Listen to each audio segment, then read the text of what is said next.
Hello, this is Robert Smigel with Europe's podcast, where we talk to the entrepreneurs who are making it happen here in Stockholm, Sweden. Now get ready for an inspiring conversation with Manik Kochian. Manik is the founder of MConverts, a fast-growing AI-driven consulting agency based in Sweden. As an expat marketer, Manik built her business from the ground up and quickly became known for combining human psychology, sharp storytelling, and innovative AI production to help brands scale with high impact content. With years of experience in social media, content, and digital marketing, Manik has produced campaigns that generated millions of organic views and delivered measurable revenue growth across fintech, consumer brands, and e-commerce. Today, through MConverts, Manik works with companies seeking fast, premium, and conversion-focused content. Thank you, Manik, for coming on the show today and sharing your journey with all our listeners. Thank you, Robert, and thank you for such an amazing intro. And hi to everyone who's going to be watching this or listening to this in the future. And you are our first entrepreneur from Sweden, so congratulations. Is it that? Okay, thank you so Yeah, much. great. Okay, no pressure. Okay, Yeah. tell us where you are from originally. I know we talked before, and so give us a little bit about your background. You're not from Sweden originally, so No. tell us your history. Oh, my history. I was born in Armenia, in Yerevan. And since then, I immigrated 4 times. So I'm a professional immigrant slash expat. So that's the story, really. I was very little when my family moved to Russia. Then I was in my early 20s when I moved to Malta. And now it's soon, in 20 days, it's 4 years since I moved to Sweden. Nice. Okay, good.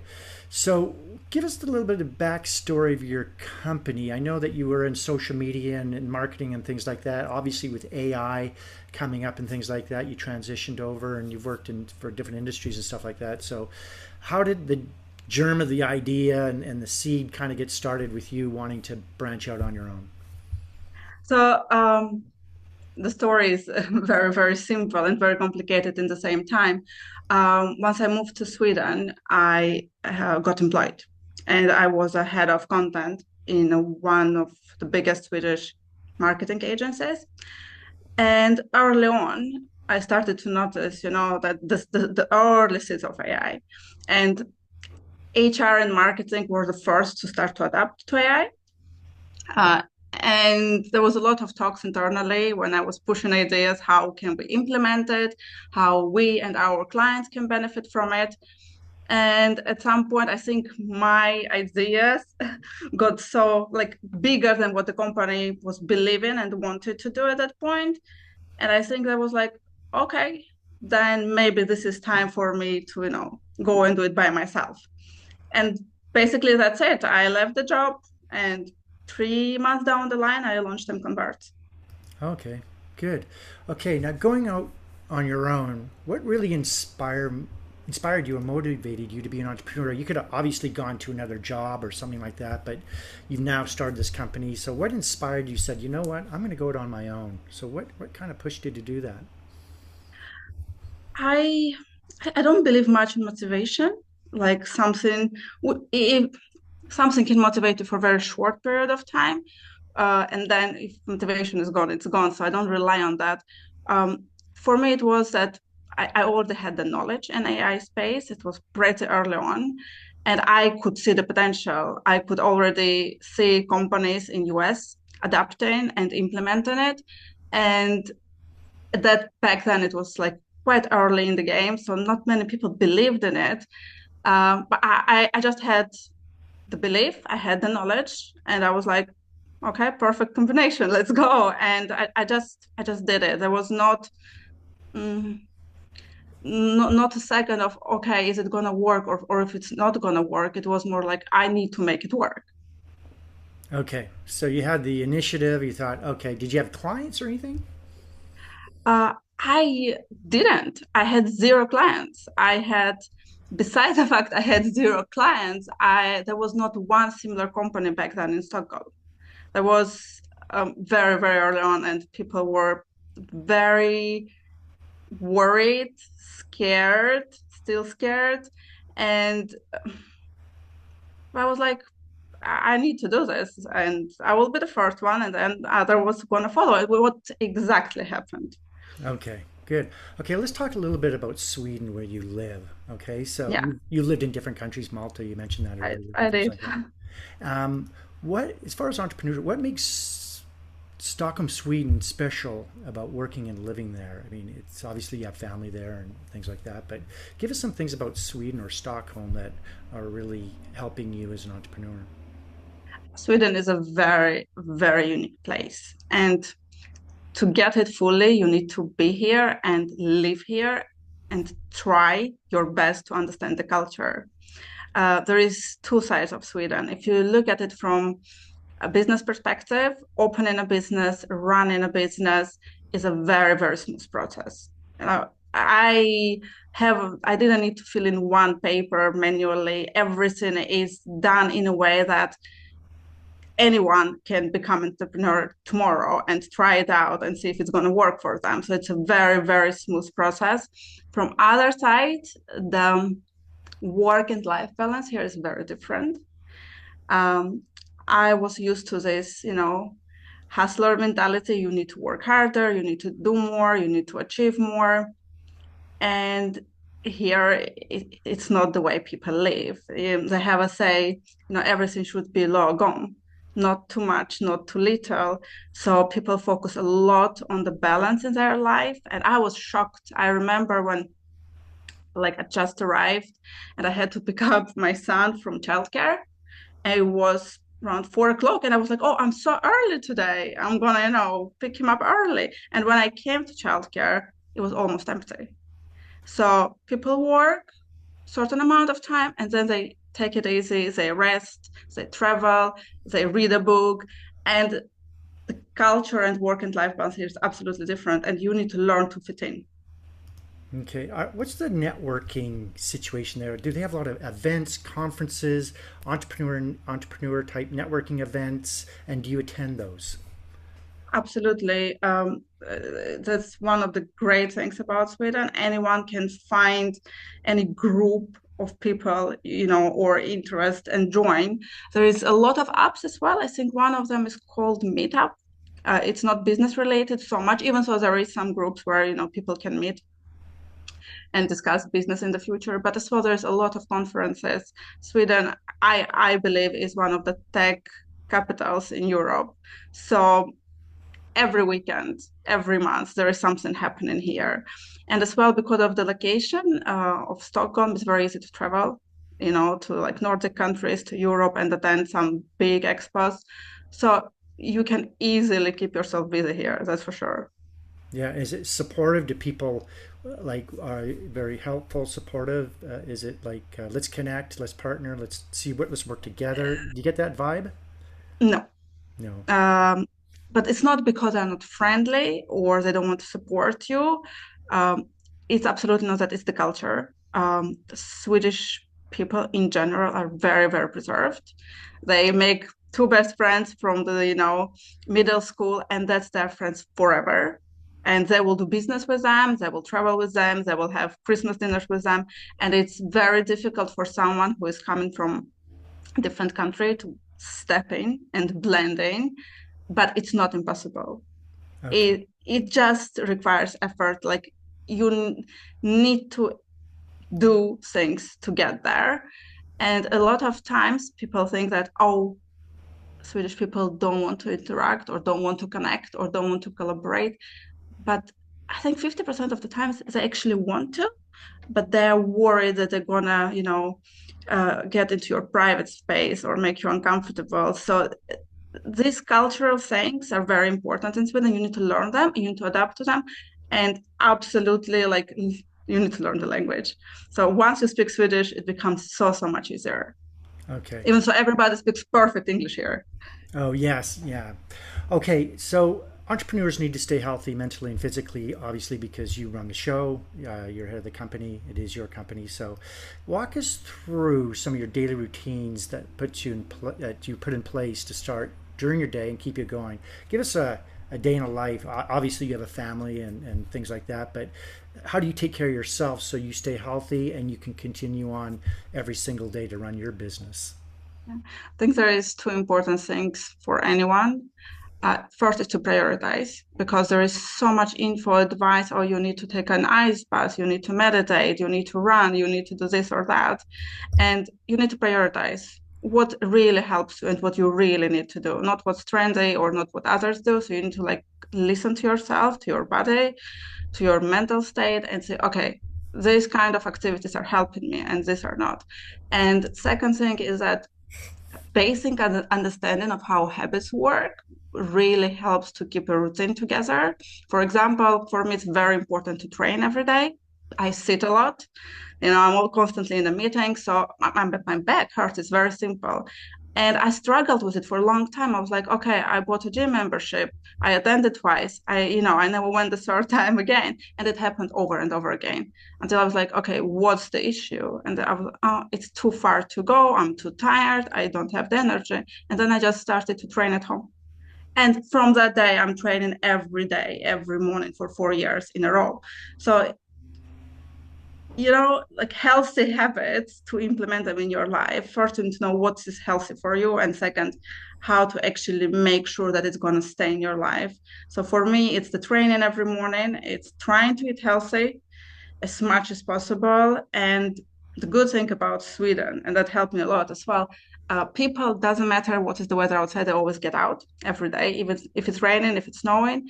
And I think that really helps just to get out, just to walk for 10, 15, 1 hour, it doesn't matter, but to do it constantly. Okay, let's talk a little bit about how you educate yourself. How do you keep yourself ahead of the game? Give me some of the books you read, or they could be business, or they could be otherwise other formats. Any podcasts you read, audiobooks, and obviously your AI tools. You're in the AI industry, so give us kind of a breakdown of how you prioritize your education and staying in front of the game. Obviously, you need tech is one of these industries where Yeah. you need to stay on top of things and you're constantly learning. But what are your go-to educational platforms that keep you ahead of the game? There's a couple of things. First of all, obviously, because I am working within AI, I developed, put together, didn't develop, I put together a bot which every day, goes through all the online newspapers, materials, and collects information which I would be interested to read. And that I do. So every day I'm kind of updated what's going on in this industry, what's going on in the world. There is another thing which I believe not many people actually do, talking to kids. And this is really strange, Talking but to kids. talking to kids, because once you start to talk to younger generation on regular basis, you get a lot of info which you would not never read on LinkedIn, you would never find in a book, you would never come across it. But what's interesting is that younger generation always is on the top of the trends, always the first to adapt to any new technology, to interact with new gadgets, to learn new things, to find these pieces of info which you would normally never read. It's not out there. Like we grown-ups, we're not going to look for that or search for it. And sometimes, like my son will come and start talking about Roblox, and I listen. I'm like, okay, but why does it work? Why is it built this way? And once you start asking questions from like a 7, 8 year old, you get so much info. And if you analyze it, you get a lot of aha moments like, okay, so they're doing this and you're playing that.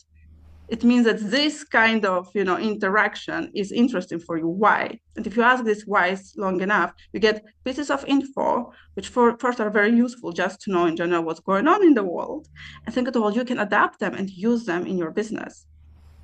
So I don't think many do this, No, that's just the but first. Yeah, this is the first because yeah. In yeah. regard of the books, I don't listen audiobooks. I rather read them. And if there is one book I would advise to read, it's called Influence, Science and Practice by Robert Cialdini. And I don't know if you read it, but it talks about human behavior, about manipulations, about business. it's very useful for anyone who is actually in business to read, because then you understand, okay, that's why I did this, and that's why my potential client is going to do that. So it's a must, Okay. actually. So you've learned a lot from this book. Is there any kind of key things you pulled from this that kind of had an influence on you? There is a lot there, but I think the main message is that even so, the society is changing, the times are changing, technology is changing, the base of human behavior is very strong. And if you know it, and if you know how to use it, or how to not let people use certain things, then you have advantage. Okay. Good. Okay, I want you to give me one key piece of knowledge or information about your industry that you work in that you can share that would benefit our listeners. This is something that the common person may not know about. Obviously, everyone knows about AI, but what's something about maybe that you combine this digital marketing? You've done some really great videos I've seen in the gaming industry Thank and you. things like that.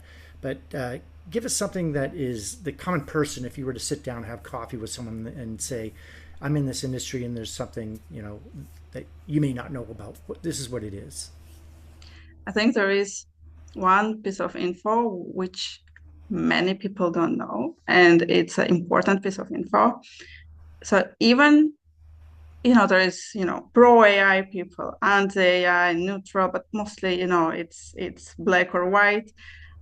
Even if you think you are not using AI, you do. And any action you're doing online, anything, any scroll, any click, any hold of finger on the screen, you are training AI. So the whole idea of that we humans are training AI so we can use it, for us to benefit is true. How in the same time, AI is using humans to learn about our behavior. You don't need to open AI or use any tools or nothing. Any scroll on Google, you already training. And at this point, AI already can fully understand human behavior, psychology, um, and this will affect a lot our future. So it's happening in the background, even though the common person may be searching for a local restaurant. They're Yeah, just looking for a hamburger place, yeah, and they're clicking find hamburger places near me. AI is in the background, yes, operating, thinking, yes, looking. yes. There's a lot of people say, "Oh, but I don't use ChatGPT, or I don't use Claude, or I don't." It doesn't matter. It absolutely doesn't matter. AI already knows what you like to buy, what are you scared of, and a lot more than that. Okay, good. Okay, what advice would you give to someone starting off as an entrepreneur? Now, this could be something that you've learned along the way, or a mentor, or someone that you work with, or a client, or whatever that looks like. If you learned something along the way that is a piece of advice or anything that's helped your career, that you could relay that and tell us how that has impacted you. I would definitely say if you want quick money or immediate success, don't start. Uh, like, don't do that. Just continue doing whatever you were doing before. Um, because being in business and being responsible for people, being responsible for projects, um, it takes a lot, from you. And it's not about instant success. It's about being patient, being resilient, um, pushing through. Uh, it's fun as well. Like, it's tough, but it's really, really fun. So I think just be ready to play the long game. Play the long game. Yeah, Okay. So get into something you love or you want to work on, and then get ready for a long journey. And don't go for the very long. quick rich schemes, get rich quick schemes. Yeah, No. stay away from those. Okay. Great. Okay. We're going to wrap things up, Manik. How can our listeners get hold of you? And is there anything you'd like to add before you leave us today? Anyone is welcome to reach out to me on LinkedIn. I'm pretty active there, so I always welcome connections or any general interest. So you're welcome. as well. I shared my details, so I think they're gonna, have access to my email address. Yeah. So please reach out. I'm happy to answer any questions you have. Um, and I think I would like to say thank you to you again for Thank having you. me here, for allocating your time, your attention. I'm very grateful. Yeah, well, thank you for coming on the show. We really appreciate that. So, we've learned a lot about you, Manik, and I'm sure our listeners have as well. Thank you, Robert. Great. We'll see you next time.